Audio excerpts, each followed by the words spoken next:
పూలతో చెరువులను ప్రకృతిని దేవుని మొక్కుకునే పండుగ బతుకమ్మని మంత్రి సీతక్క అన్నారు. తెలంగాణ ప్రజలకు మహిళలకు మంత్రి సీతక్క బతుకమ్మ శుభాకాంక్షలు తెలిపారు. గాంధీ భవన్లో మహిళా కాంగ్రెస్ అధ్యక్షురాలు సునీతారావు అధ్యక్షతన మహిళా కాంగ్రెస్ కార్యవర్గ సమావేశం జరిగింది. ఈ సమావేశంలో సీతక్క పాల్గొన్నారు. దేవుడికి పూలు ఇష్టం, అదేవిధంగా మహిళలు కూడా పూలను చాలా ఇష్టపడతారు. మహిళలు ఎక్కడ గౌరవించబడతారో అక్కడ దేవతలు కొలువై ఉంటారని, అక్కడ గౌరవించబడతారని సీతక్క అన్నారు.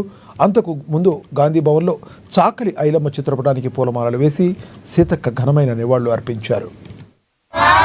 29వ తారీఖు నాడు సరూర్ నగర్లో మన తెలంగాణ ఆడపడుచులు అందరూ రాష్ట్రంలో మనం జరుపుకునేటువంటి గొప్ప సాంస్కృతిక వైభవం, మన పూర్వీకులు మనకిచ్చినటువంటి గొప్ప వారసత్వ సంపద బతుకమ్మ. ఇవాళ మన పూర్వీకులు మనకి ఏమిచ్చిరంటే ఆస్తులు అంతస్తుల గురించి కాదు మనల్ని మాట్లాడుకునేది.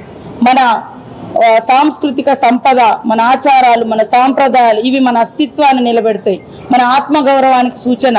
కాబట్టి మన బతుకమ్మకు గిన్నెస్ బుక్ రికార్డ్ కోసం కూడా మరి జూపల్లి కృష్ణారావు గారి ఆధ్వర్యంలో, సాంస్కృతిక శాఖ వారి ఆధ్వర్యంలో, ముఖ్యమంత్రి గారి ఆలోచన అనుసారం, రేవంత్ రెడ్డి గారి ఆలోచన అనుసారం 29వ తారీఖు నాడు సరూర్ నగర్లో మరి గిన్నిస్ బుక్ వరల్డ్ రికార్డ్ కోసము బతుకమ్మలతో 10,000 బతుకమ్మలతో బతుకమ్మ ఆట నిర్వహిస్తున్న సందర్భంగా మహిళలందరినీ కూడా సాదరంగా స్వాగతిస్తున్నాం.